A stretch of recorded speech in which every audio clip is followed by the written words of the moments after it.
Hey everyone, this is Josh from Life on Side B, and thanks for joining us again for another week. Today, Grant, Mary, myself, along with Michelle from Season 1, she's back. The four of us are going to be talking about things many of us, as LGBT people, hear or are asked by straight people in our lives.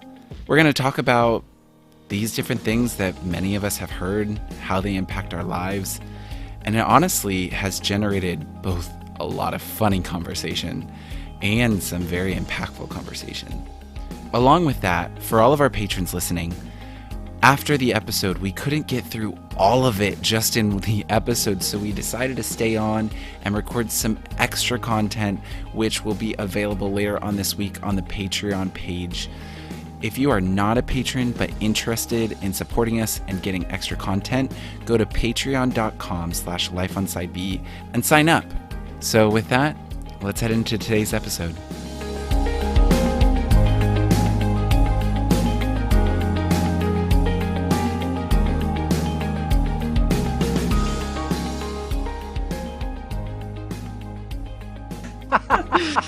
Oh gosh, I just can't. Okay. I love that. With that, let's go ahead and start. Hey everyone, thanks for joining us again for another week of our weekly podcast, since we've gone from, bi-weekly to bi-weekly? No, bi-weekly would be twice a week. No, bi-weekly would be every 2 weeks. Every other week. Okay, good. Yeah. So we've gone from bi-weekly to gay week. No, I'm joking. Bi-monthly. Oh my gosh. And now today we are having a fun random topic episode, which I was like, what are we going to talk about this week, since we're doing something every week?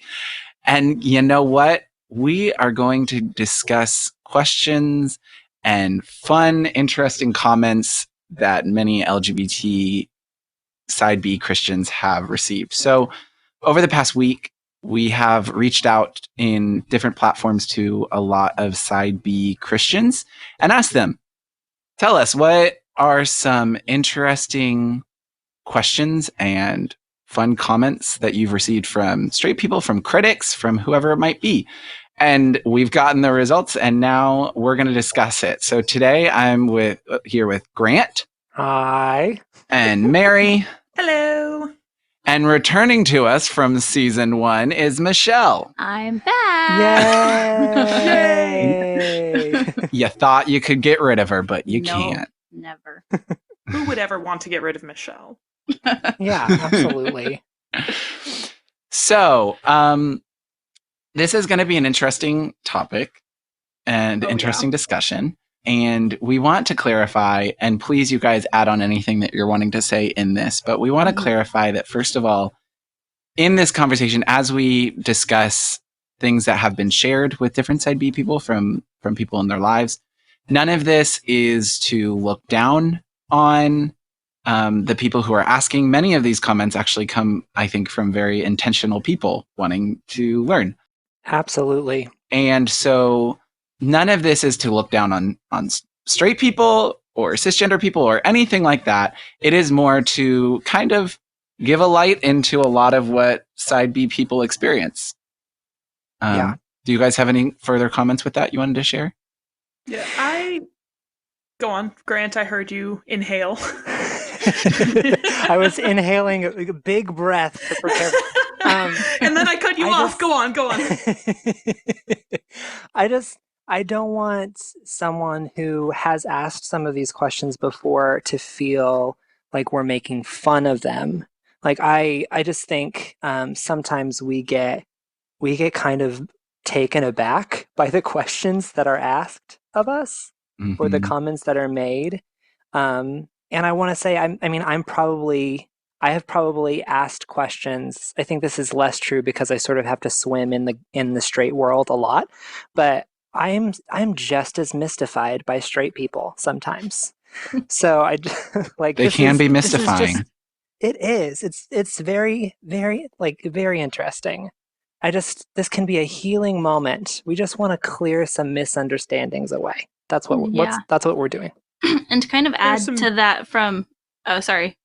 No, go on. No, I was just going to say, to add to that, from part of the reason why I'm on here is to provide the straight voice and to kind of come from the opposite side of the spectrum. And some of these questions are things that I've asked in the past, or maybe not necessarily asked, but I've thought about and maybe never had the guts to ask.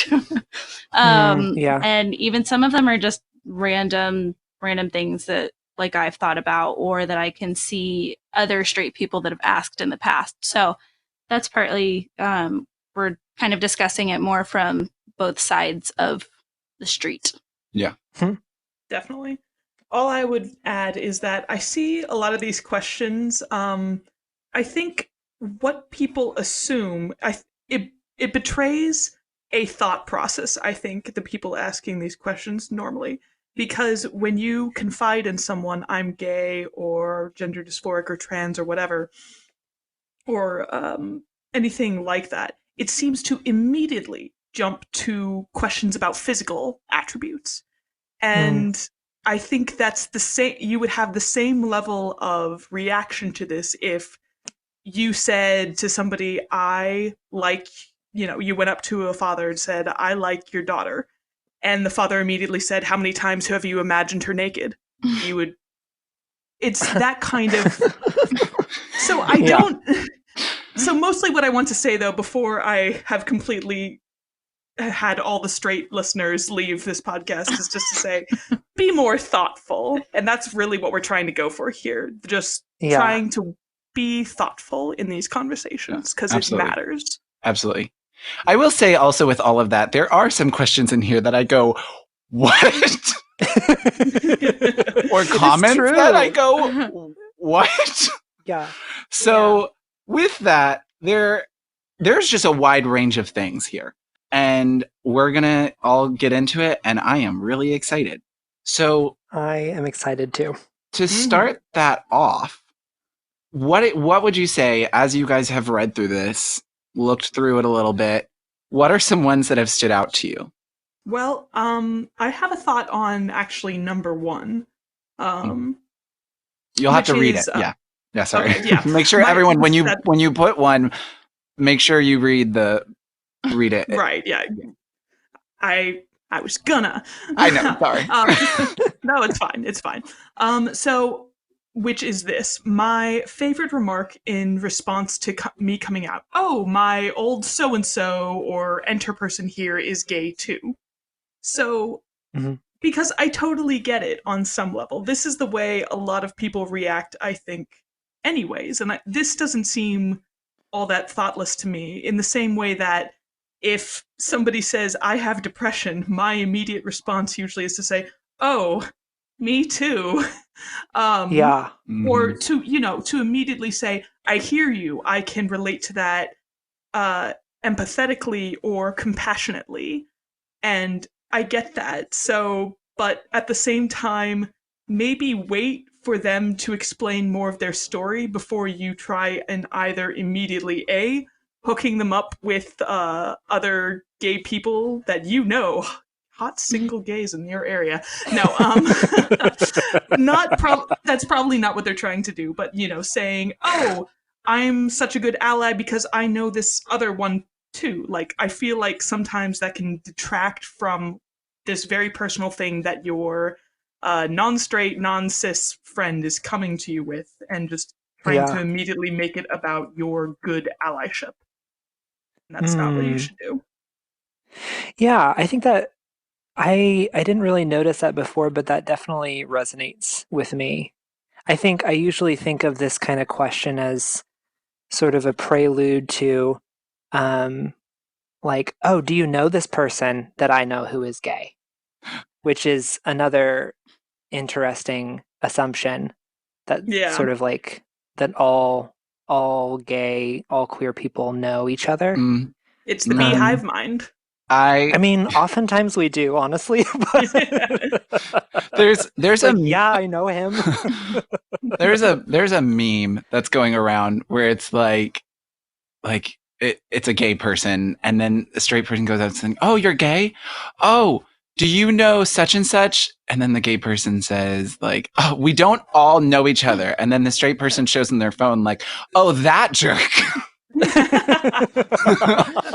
Language is different in the meme, but that's the thing. Yeah, actually, I actually had a experience like that. But I had someone who learned about me being gay from someone else and came up to me and was like, oh my gosh, like, this is so cool. And I could tell they wanted to show that they were supportive. And I was like, great. And they're like, I have so many gay friends. Do you know this person? And I was like, nope. And they're like, do you know this person? Nope. Do you know this person? And they went through about 10 people. And I was like, no. And then they were like, oh my gosh, that's so surprising. I'm like, yeah, it's surprising that like gay people are more than 10 in this city. Yeah. I think that of like saying that you have a gay friend is that you want to signal safety to someone else. Yeah.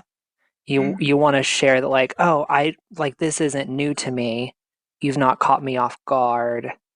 That sort of thing, which I really appreciate. I don't like being the hypothetical gay friend that is used.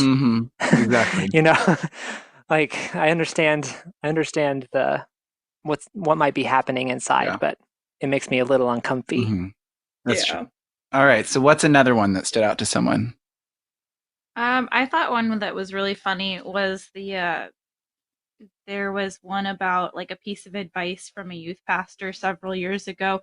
When you meet your future wife, the sex thing won't be a big deal. Some women do enjoy sex. Some women do not enjoy sex as much as men do. In fact, I read an article recently that says about 80% of women don't actually enjoy the act of intercourse. As a straight woman, Yeah, I'll let the women handle this one. I'm just like, I feel bad for the woman in this marriage scenario. Like I guess I can kind of understand where the pastor was coming from, but at the same time I'm like, I think there's something bigger going on here than just a gay person getting married to someone of the opposite sex. Definitely. That one was just kind of like a funny one for me. Yeah, because there's so much more than just sex. It's one of those. I can't imagine a single married couple shortening their entire marriage, their covenant together to just sex. Right. And so if you're starting there, you've already got a problem, I think, in defining marriage, like just sex, just about that. It's it's not irrelevant, but obviously it's a little bit more encompassing than that, I would hope. Yeah, there is this weird balance with marriage where you obviously it's not all sex, but then you're like, well, but I feel like sex is still an important part. And I love when someone saw this, a comment that came up related to this was someone said, reason number 1,000 to be a lesbian.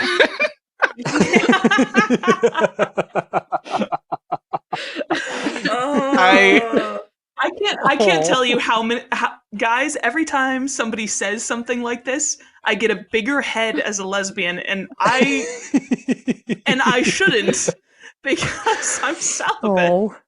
Yeah. But I somehow get a big head over things I haven't done.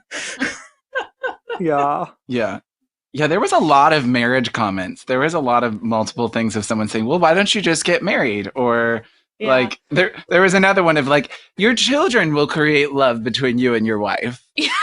Oh my. I'm like that feels really, like using people. Yeah. It's like that's not really how love works.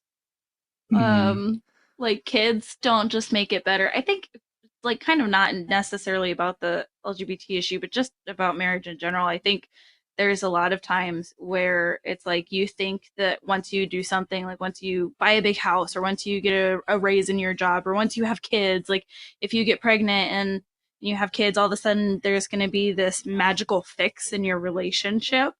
But that's not always the case. And in fact, it's Yeah. rarely ever the case. And I think that kind of just ties into the whole sex thing. It's like you can't just boil down your relationship to just sex or just kids. Yeah. Right. Yeah. And I mean, I would argue that this is good advice for anybody. Never enter into a relationship where you think you're going to be the one that changes them. Mhm. Yeah. Ooh. Be it Yeah. your sexual orientation, be it their religious beliefs, be it anything about them, be it even just your habit of whether or not they clean up after themselves. Like, never think that you'll be the one to change them. They can change. Yeah. It will not be because of you. It will be because they wanted to. They chose to do that. Unless he's wearing a diaper, you can't change him. That's what I've heard. It's just one of those things. You can't change him. I've actually thinking about this now. This is kind of interesting because you constantly get this narrative, especially women get this narrative of you can change him. He is, he was a loudmouth, lazy brat. She was perfect in every way. Can I make it any more obvious? And just this is kind of interesting, actually, that how this plays over as an analogy to gay people. Just I think you can change, Mm-hmm. Yeah, kind of. I think this kind of relates something you said earlier about like the whole changing people thing. It kind of goes back to a situation that I was in high school where I was actually dating a gay guy who had not come out yet. And and so That's gotta be hard. Well, let's just share a moment for all the straight people who have dated. Moment of silence. But it was when I was dating this guy when I was like 15 or 16, and so in my naive straightness, I thought that like if people were coming up to me saying like, "Oh, he's gay. You know he's gay, right? Michelle, do you know he's gay?" And I'm like, and so like me being young and naive, I was like, "But he's dating me, so how could he be gay if he's dating a woman?" And so like looking back, I think it's kind of like a really funny situation in my life. But I think it kind of goes back to that where it's like in my mind, I was thinking, well, I mean, if he's with a woman, that means that he's not gay, or that maybe he's I don't know how to describe it. I guess like the best way that I could use it would be like, oh, he's healed in my naiveness. But like looking back, I'm like, oh, okay, that's not how that worked very well. Yeah.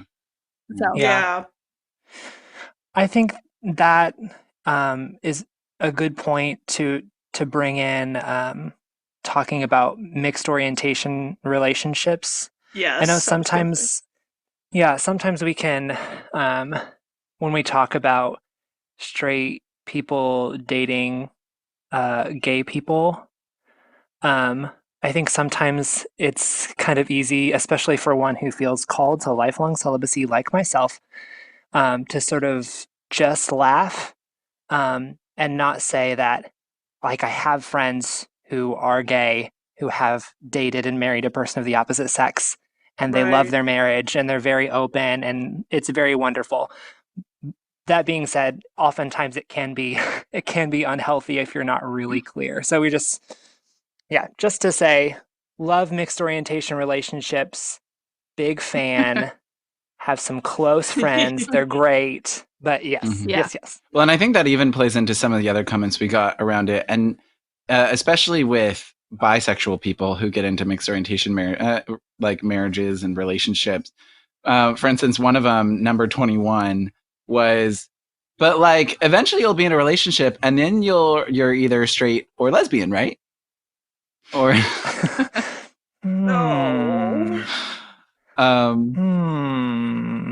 or like number 18, which also connects to that from one of my best friends. But you like guys, so you're not really bi.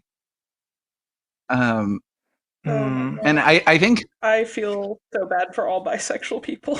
I feel so bad. Yeah, because I think that there's some idea, especially with bisexual people, that once they get in a relationship with one, well, then that's what they are, that they're gay or straight. And it's like, nope, they're still attracted, both sexes, depending on how they're attractions are experienced, because I know bisexual people, each bisexual person experiences their attractions very differently.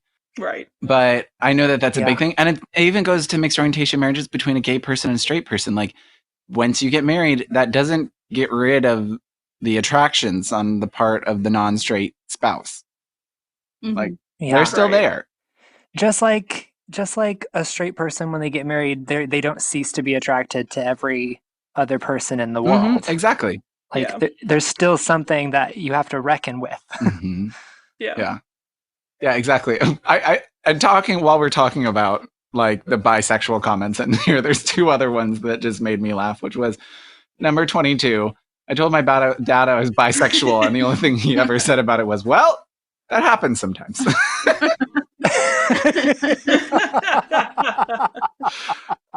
That happens sometimes. I think. Yeah. Man, that's such a chill response. I don't even know. It's like I don't think that's even bad. I would love that response. I kind of love it. I know that's not a bad response. Like, parents, take note. Well, that happens. Well, you know. I mean, it sounds kind of. I mean, some of it could be a little like, Mom, this is a really big deal for me. Right, dismissive. I want you to take this a little bit more seriously. But on the other hand, I've heard some real bad coming out experiences. And this is not a bad one. This is quite manageable emotionally for me. Yeah. Well, and there's even like a similar one among the, because then we have a lot of comments of when people come out.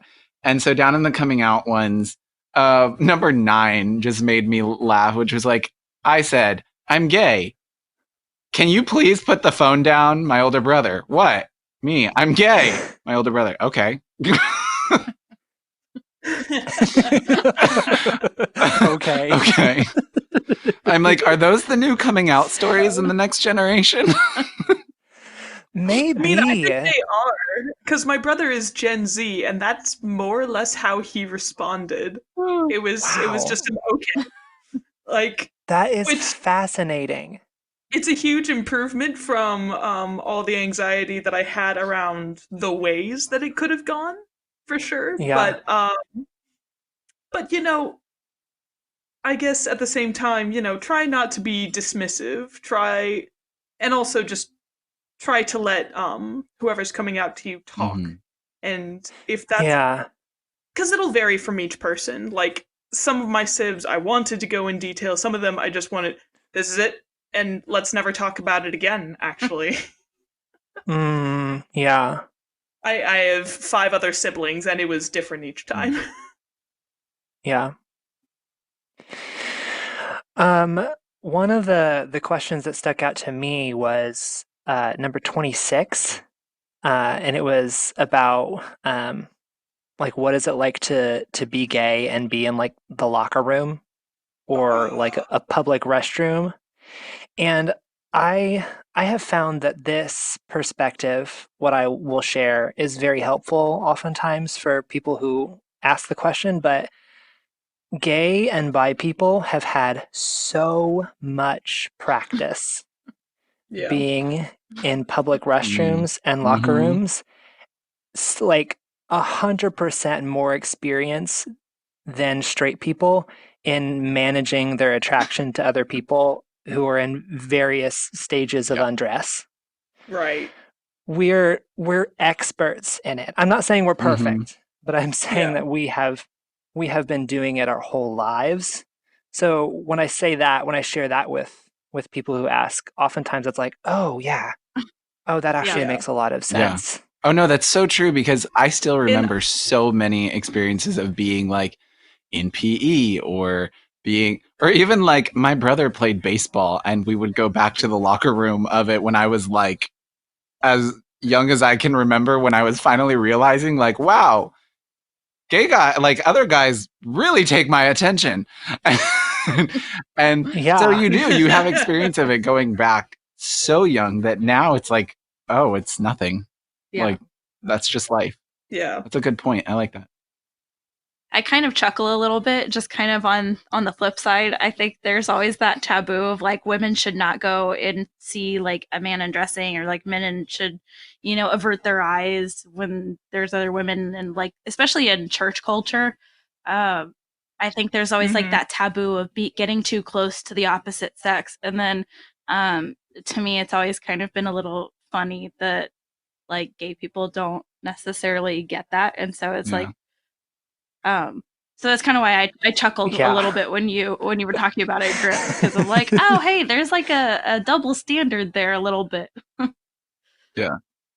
And I wonder if you could speak to whether or not you think about this, because certainly I don't know if this is amplified because the experience of being female is, in a lot of different ways, the experience of having gaze acted upon you, being subjected to the male gaze, being your body feeling like it is not your own. I will try not to go too deep into it, but the first time I was approached by an older man for sex was when I was 11 on the bus. So with that in mind, I know, I'm sorry, I took that way dark, but I meant to. But anyways, the point being that I think especially for women, you are constantly subjected to the idea that your body is not your own, and people subject their gaze onto you. And so you were very conscious, even more so, I think, of the dignity that other women hold, and that you would never, even if you are attracted to them, you would never try and make them uncomfortable. That is because you know intimately what it feels like to be kind of robbed of that dignity and being looked at in that way. So I just wanted to add that as well. That's Michelle, really helpful. Yeah, I think that's kind of like a woman thing in general, or just a female thing. I mean, luckily I've never necessarily had experiences like that where someone just kind of randomly approached me and saw me as more like a sexual toy. But I've definitely gotten looks and stares and comments and stuff just throughout my life, and so I think there is definitely a sense of whenever you're seeing another woman walking by themselves, especially if it's late at night, it's kind of like all of a sudden your attention is kind of on that woman because you're trying to make sure that she's okay and making sure that there's nobody else around her, or like I think it just also makes you a little bit more conscious and stuff in that regard, and I think it does definitely give you a more sense of another woman's dignity, especially like because you can kind of tell if a woman's a little bit more downcast and like submissive, or just like kind of trying to remain unnoticed, or if there's a woman that's like more of the attitude of like, come at me, bro, I'm gonna like take you down with my claws or something. So it's like I think it definitely makes you pay attention a lot more in that area. Good. Yeah. I think as we're kind of now getting into especially the questions that LGBT people have received from straight people, we can, well, first of all, I know I think this is one, I don't know of a single queer person that hasn't received this question. But how do you know you're gay, or how do you know you're lesbian? And it's still a process, man. I mean, the only response I've ever been able to give to that is like, how do you know you're straight? Like, like and because I've even had multiple friends who've done the whole thing of like, but how do you know you don't like girls if you've never been like on a date with a girl or kissed a girl? And I'm like, how do you know you don't like guys if you've never kissed or been on a date with a guy? Like, you just know. I think for everyone, it's kind of a dawning awareness. Like when you're really young, at least this is my experience, and I assume it's the experience of most people, but you just start to gravitate sort of naturally toward people you find more interesting, and you don't even really know why. And then as you get a little older, you're like, oh, like my heart is beating faster. Oh, I'm getting sweaty palms around this person. Oh, people are talking about the people that they find attractive, and all the people around me are talking about people of the opposite sex, but I'm thinking, I'm just so glad to be here. Like it just like it's just sort of slowly and organically happens. And so Yeah. I knew really early on that I was drawn to men, but I didn't know that it was like in every way until maybe puberty, until I was like just figuring out Yeah. being a sexual being, you know? Yeah. I would mostly just say this. It took me extensively long to figure myself out. I mean, I'm not even sure I'm considered a late bloomer in terms of girls, but I know in general it seems girls take longer. I don't know if that has to do with culture and, just think about the onslaught I say. Sorry. I love romantic comedies, believe me. But there are so many romantic comedies where girl ends up with guy. And so Yeah.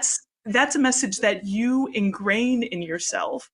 And so even the idea that you could be a different way doesn't occur to you. It didn't occur to me at Yeah. all. I remember kissing my first boyfriend in high school and saying, well, that was uncomfortable, but I guess I'm just slow. Maybe if I kiss him a bunch of other times, I'll finally, it'll be finally great. And Yeah. I don't think it was, you know what, I'm not Yeah. going to go into that. But basically, it, think about how many different messages tell you that you should be attracted to men or women, as your gender is. And the fact that this even comes to the light, it takes some time.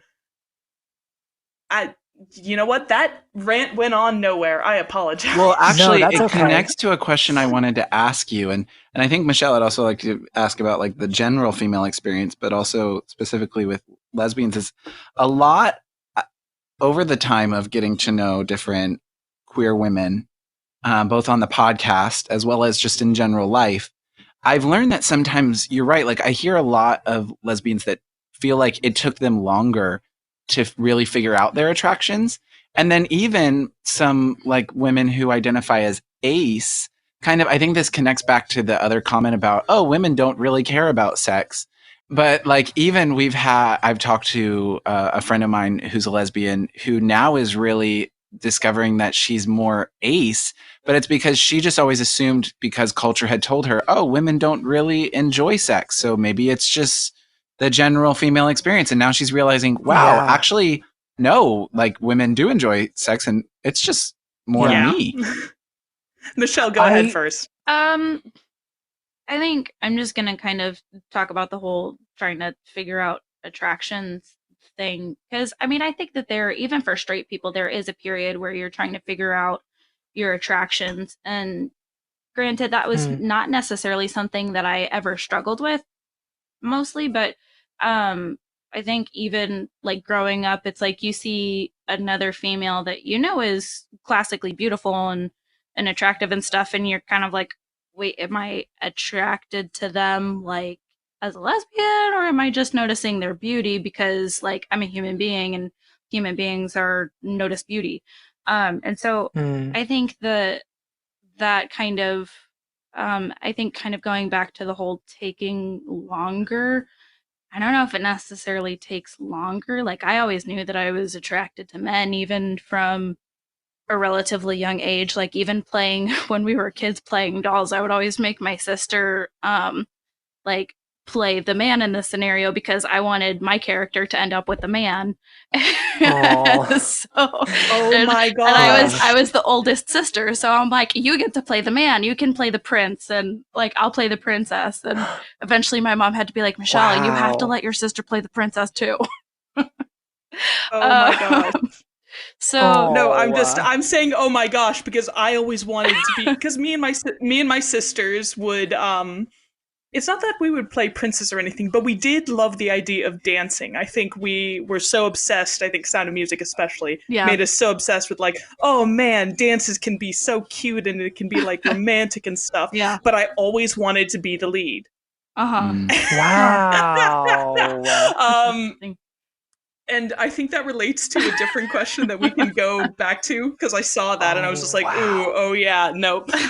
But anyways, in terms of taking longer, I don't think it's because of, well, I don't know, because I'm speaking from exactly one experience, my own. Mm-hmm. So, but here's what my own experience was. It was, I think, like Grant said, being drawn to people, not really knowing what that means. And I think there's constantly this assumption that, oh, it must have been sexual. Like, were you attracted to girls sexually, when you were just a little kid playing? Like, no, I don't genuinely think so. I think it was just that I knew that I loved being around girls. I knew that I wanted to be one of the boys, but I also was so drawn to girls and just, playing with them. And that is not meant to be anything more than what it said. I'm sorry. No, that's good. Yeah. And because, that's just been, that's just been kind of one of the things I've thought through has been, I've wondered how much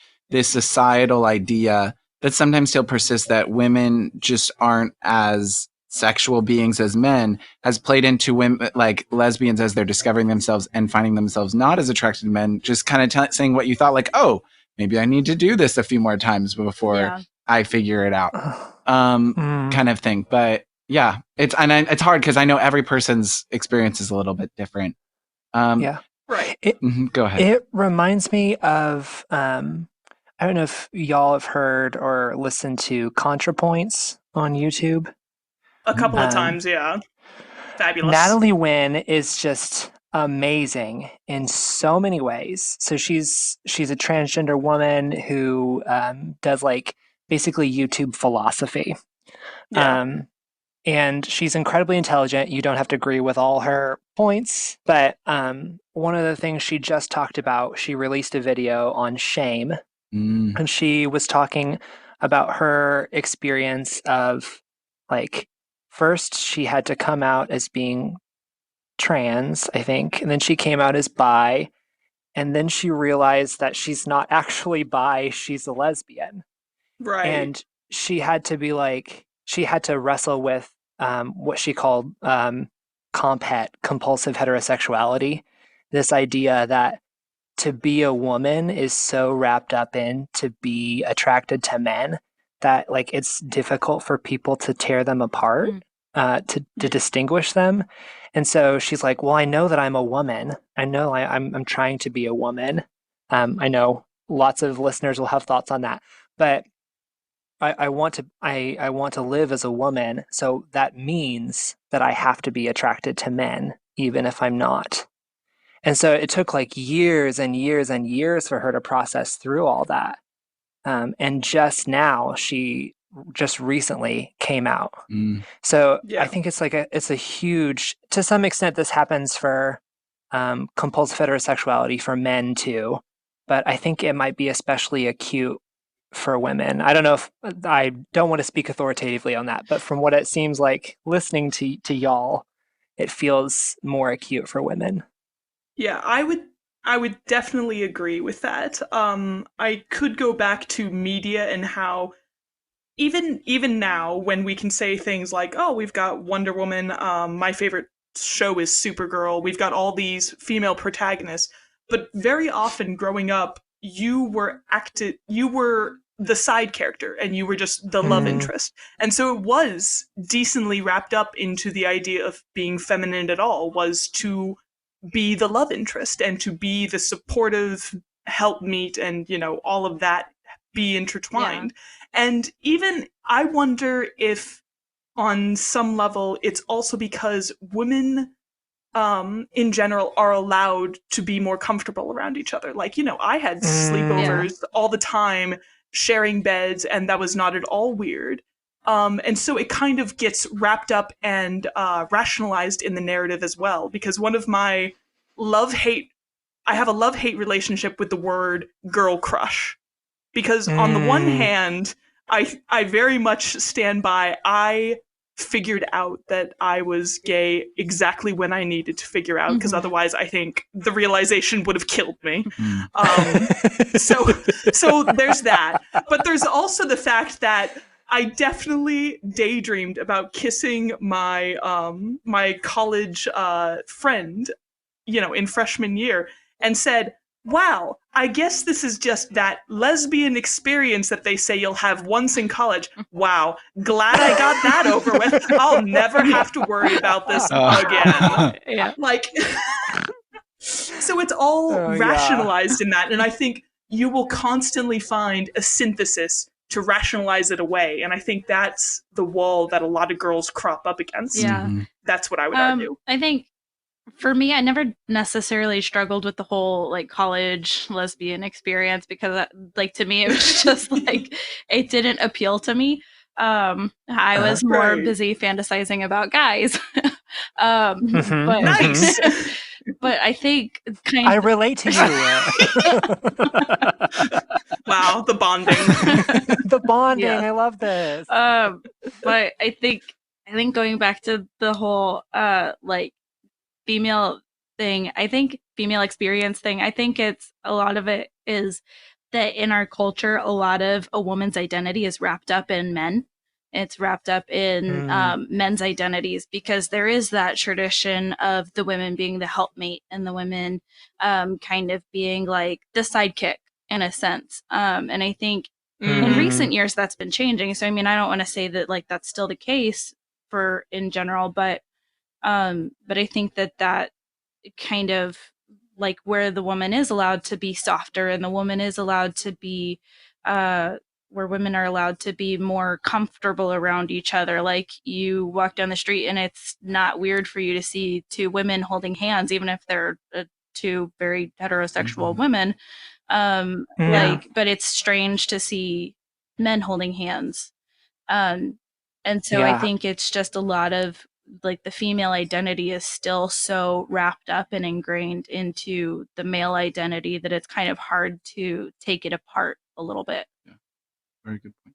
Yeah. I love this conversation. We're going to move to another point because we have a lot more stuff that people want to That was so helpful. It was so good to really hear good. from And you know women. what, Grant, we should change the stereotype that men well actually we wouldn't be changing the stereotype that if men go down the street holding hands that they're not straight. So we wouldn't help this. Yeah, we would be reinforcing the stereotype. We would be that just hit my brain. I don't care. It's cute. Yeah, so Michelle also brought some questions that she's asked and she's had other people ask before. So you want to share one of them? Yeah, I love this. I'm excited. I kind of want to take a turn a little bit. And my question, personally, very random, is why do gay men have a gay accent? No matter where they are in the world, it always seems to be that there's a gay accent. I mean, I don't. I love that question. Did your voice drop like 3 octaves? Of course it didn't. This is what are you talking about? That's your heterosexual voice. Hetero. Yeah. Continue, Chris. Yeah. I think, I have known a lot of gay men who don't have gay accents. Yeah. But I think there's a stereotype for a reason. Like, I think there is, and I think there's a lot of shame actually about saying that there's a such thing as a gay accent, because people start to think that by mentioning that there is a such thing as a gay accent, you might be just stereotyping gay men, and it might be actually kind of homophobic. Yeah. But I, as one who has a gay accent myself, I have also noticed, even as I've traveled abroad, there is a different kind of gay way of speaking for men in different languages too. And I think what makes most sense to me is that gay men growing up might have a lot of female role models. Mm-hmm. And they might just sort of organically latch onto the way that their female role models speak, because at least for me, it like the woman's like social situation resonated more with me sometimes than a man's social situation. And so I just sort of, I think I gradually started speaking in a higher voice, like little linguistic things. But it took like years, and I think it only really bloomed after I came out. Because then I was like really able to be like, yeah, I sound gay because I'm gay, like, duh. I didn't have to feel shame about it anymore. And I think for me, it's definitely not coming from a homophobic place at all. It's for more sure. just like, that I'm sure. It's more just, I notice different things. And it's like in New York, you talk to a gay person who has the gay accent, and it sounds very similar to someone in Florida or someone in Missouri or someone from California it sounds like it's pretty much almost the same. There, like in the South, there might be a little bit of a Southern twang in there, but it's still like watch Tiger King. Oh God, I'm still protesting. I still have not watched that. Me either. Me neither. I wonder if that's because gay communities are mostly online now. I don't know, but I don't. A theory. So when Michelle asked this question, I started doing a little bit of research because then it got me wondering. And I definitely think that because it's a specifically related to gay men. So it's not like a general queer thing. It's like a gay male. It's certainly not. Yeah. Yeah. And I think that there is some of it, like you said, that many of us find ourselves looking up to a lot of women. Like, hello, Ursula is my idol. And yes. And and also many times we'll find ourselves around women more. Growing up in situations. And then I think there's also another thing of why it's becoming more prevalent now is just now as the LGBT community in the last few decades has become more organized.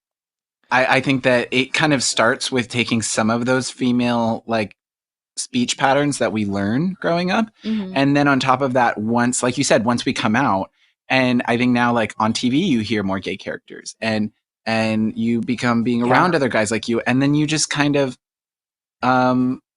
start talking like people because you talk the same. We've even talked about this, that sometimes I take on quote unquote the gay accent more when I'm around other gay guys. Yes, I do. Yeah. And me too. Yeah. And I actually found something really fascinating is that there was actually one Canadian study where listeners correctly identified gay speakers by just hearing their voice in 62% of cases. Wow. Okay. Which I thought was interesting. But even everything I was reading says they don't really know exactly what caused it. But I honestly think a little bit of it now comes from the very fact that over time, the gay community itself has gotten more organized. Yeah. And I think too, something that I've been thinking about recently, there's a lot of dialects around the world that are spoken almost exclusively by queer people. So like in I know this is fantastic. Like this is so interesting to me as someone who finds themselves fascinated by linguistics. But in the UK, there was this secret language that mostly gay men used to avoid detection before homosexuality was decriminalized. Interesting. It was called Polari. And so it is this kind of campy, kind of flamboyant way of speaking, but it's a lot of words that people don't understand in English. So it takes a lot from Italian.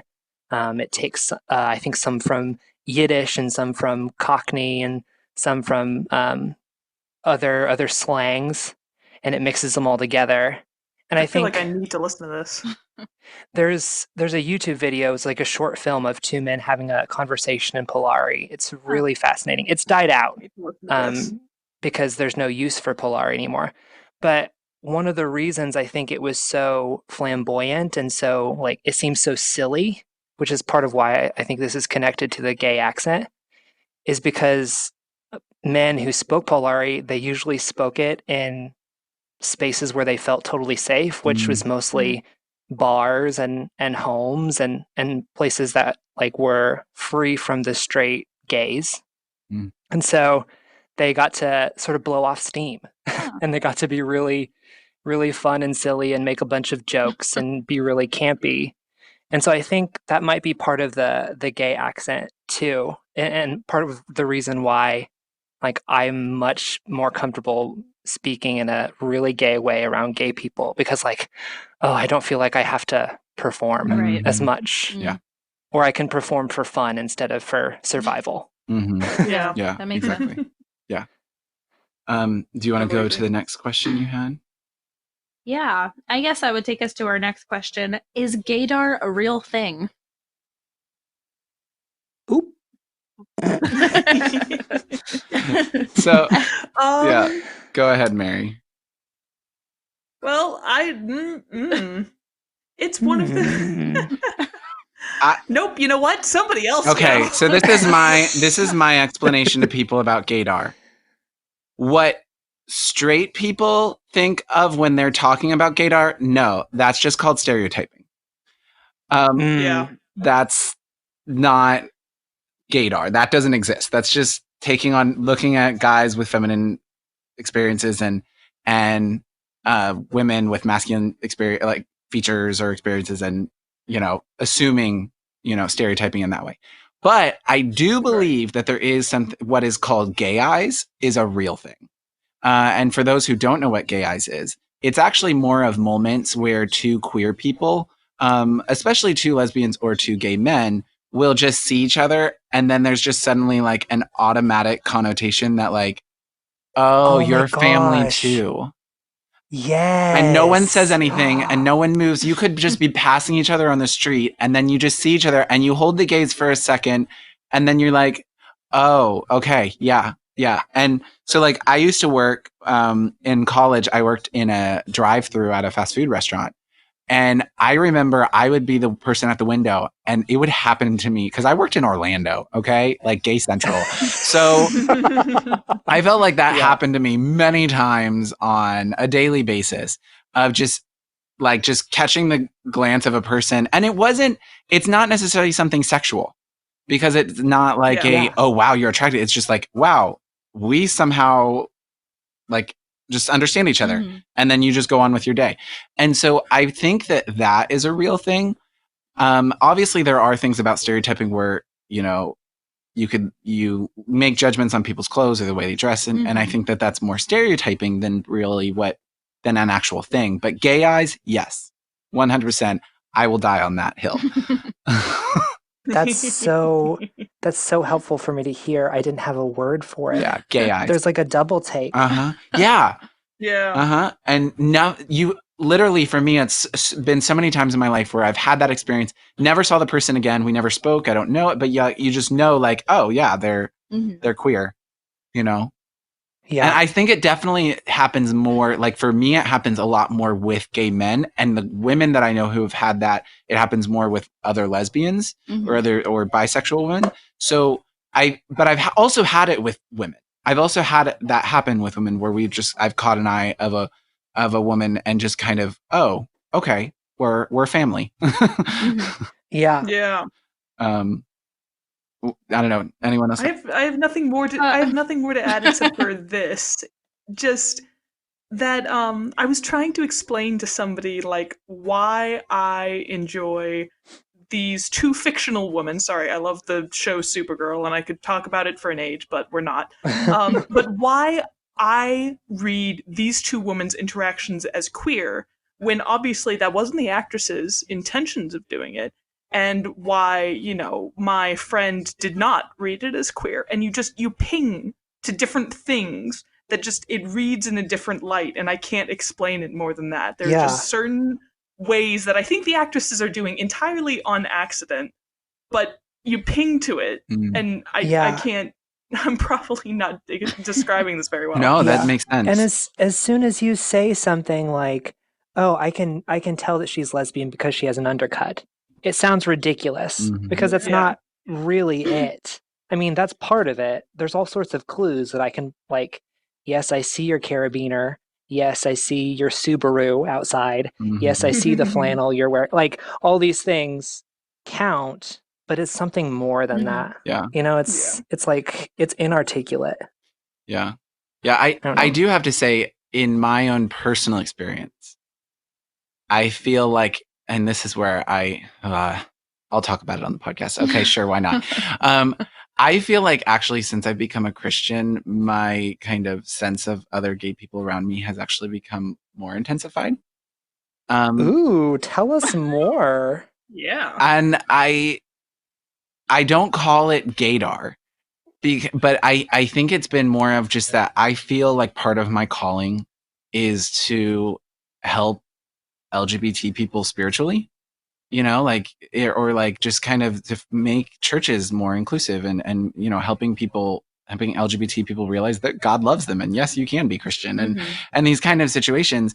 And I don't know why, but like over the past few years, I think just my connection, like those moments, like gay eye kind of moments, or has increased, and whatever that is, I feel like just there becomes a sense of the more queer people I spend my time around, that there is just like a sense that I get around people that recognizing it from senses I've gotten around other people, of like, oh, this feels very similar. And again, I don't want to ever say that, like, because gay people come in all shapes, sizes, and styles and colors and experiences and everything. So there's never a real way of being able to tell on every single person. Because, but I definitely think there are ways that I definitely think that this is what I will say. This is what I'm trying to say. I definitely think that there is a spiritual connection between LGBT people. And whether that's because of the experiences that we've shared or something else, I definitely think that we share a spiritual connection in some ways, that sometimes bonds us together. And I mean, if you think about it, the entire LGBT community came together from the very fact of being rejected by everyone else. That's what brought the LGBT community together. And right there, I honestly put victimization and rejection as a spiritual experience. Because that hits right down to your soul. And so I think in that way, connections in between LGBT people can be a real thing because we have all been connected spiritually in that way.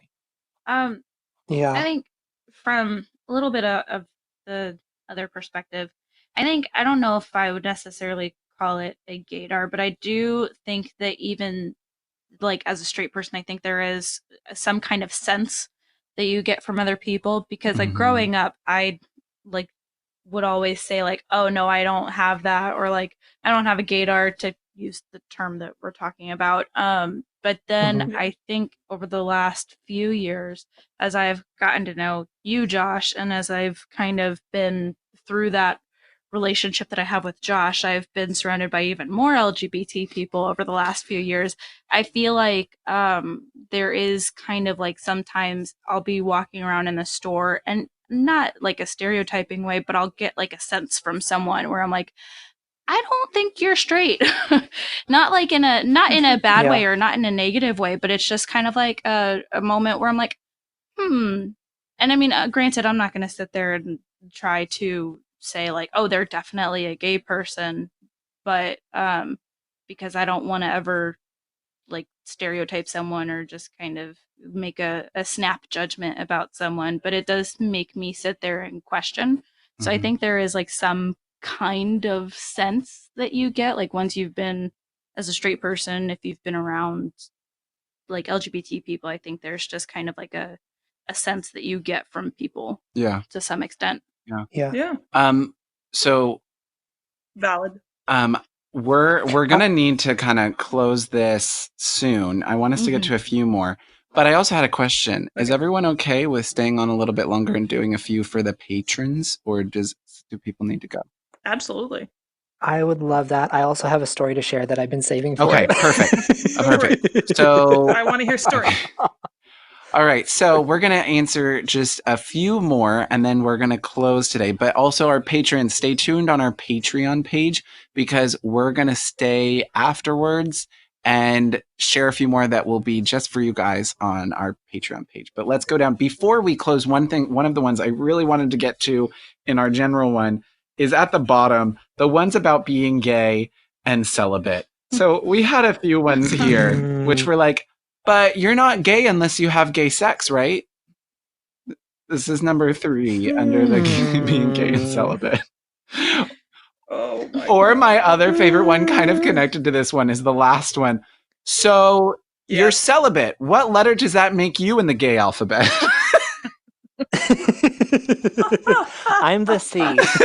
LGBTQIA+C. I'm a GC. Yeah. Or the other one in here. Some of these are so related, so I'm just gonna read this, which was like someone talking to their friend, them. Oh, so you're not like an active homosexual though. Me, I mean, I guess I should leave my house more. Y'all better not be active at all. You're in quarantine. Take care of yourself. 6 feet What apart. are you talking about? I am very I am very active. I go do out. push-ups and I eat, and that's honestly about it. Yeah. I think this is so true because, like, I think that people, I don't know, they make this automatic connotation that in order to be gay, you have to be in a relationship, or you have to either that, or you need to be sexually active of some, in some way. And it's like, no, like being gay does not necessarily require me to be sexually active, or being queer in general. Because I mean, also, there's just so many experiences along it. But Yeah. I think it goes back to when many of us discovered that we were different. It was not about even sexual desire at all. mm-hmm. Like it was something deeper than that. Mm. A sort of relationality oriented toward the same sex primarily. And then later on, it took on a sexual dimension. Mm. So I don't think that it requires, being gay requires me to do anything. Mm-hmm.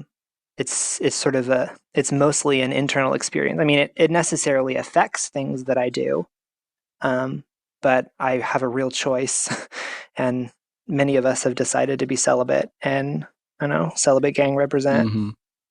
Love it. We'll put the C up there soon enough. But I do want to say, in contrast to active homosexual, can we just start calling? I'm like, I loved one comment you made, Grant, about being a very lazy homosexual. I'm a very lazy homosexual. I'm like, can we just respond now to that? Like, so are you an active homosexual? No, honestly, I'm a very lazy one. I mean, I go to the park sometimes, but other than that, not really. Oh no, that could be mistaken. Never mind. Ooh, oh gosh, that sounded bad. I didn't mean it like that. No. This has been great. I've been tripping over myself the whole time. This has been like amazing. Yeah. I was thinking we kind of went over all this stuff, but we never really gave final thoughts to straight listeners or people listening who, in general. So I would say we do closing remarks. Closing remarks from these. What are some things you would want to share to everyone? Yeah. I guess I can go first. I think one of the biggest things for me where I've noticed that I've been able to relate a lot better with LGBT people is honestly just being honest with my questions and being honest with just wanting to learn, because I think one of the biggest things for me was just realizing that there is an entire LGBT culture that I didn't really realize was there. And the best thing that you can do with any culture is literally just ask questions.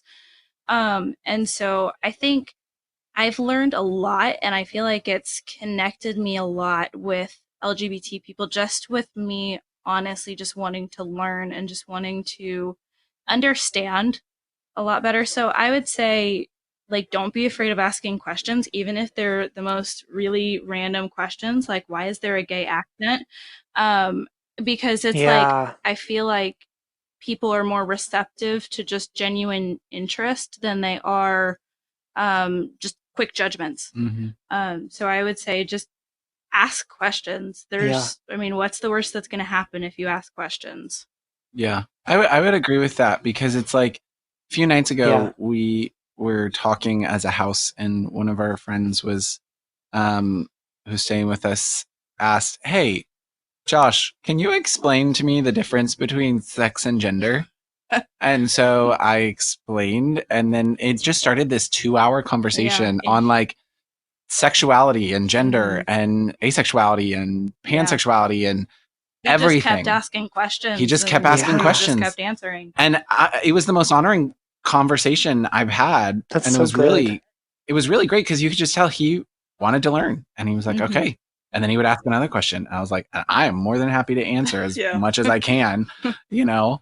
And I mean, obviously I don't have all of the experiences. So some of it was more just from knowledge, but still, I do agree. I think that there is a thing of, I think it's like, I think what we can see from a lot of these questions is there is the intentionality of wanting to ask the questions. And I think just the one part is taking that intentionality, but then also on top of that, just as much as from whatever language you've learned from the people that LGBT people around you is trying to put it into terminology, you know, like that they're comfortable with. Yeah. Or does that make sense? Like one of the things with a lot of these questions has never been like necessarily that the question itself was bad, but that sometimes like, okay, the question can be worded better. Yeah. The phrasing. Yeah.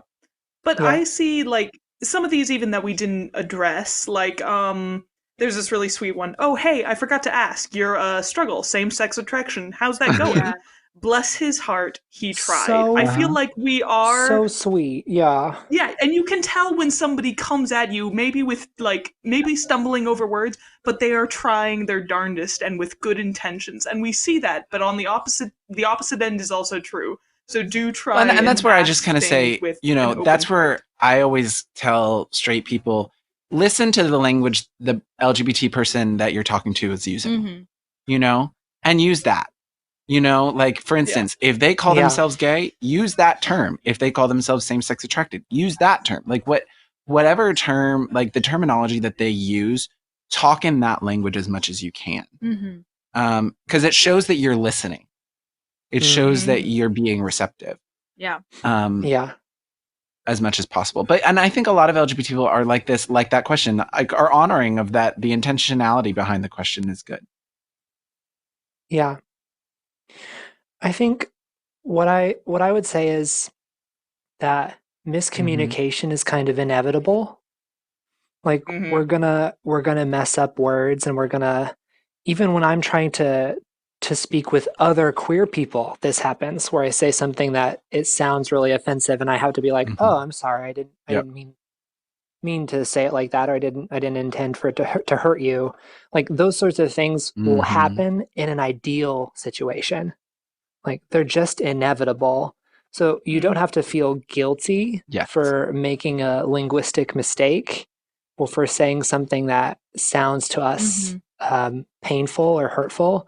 Like I'm very willing to forgive so much and to move on and to recognize that people aren't speaking the language that I am, but we just have to sort of process through it together. So and that's what's important, is the processing together.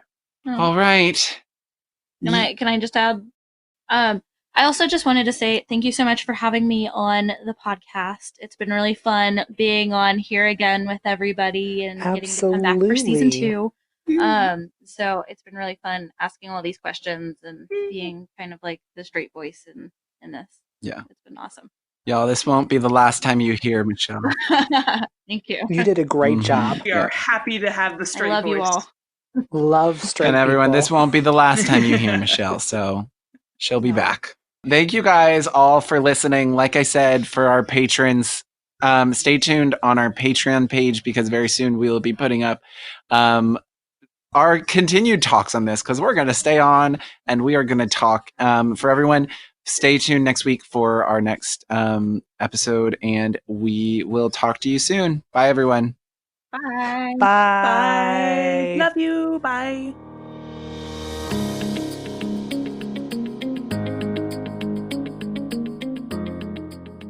All right, everyone. That's it for today. Thanks so much for listening, and stay tuned next week for another episode. Talk to you soon. Bye, guys.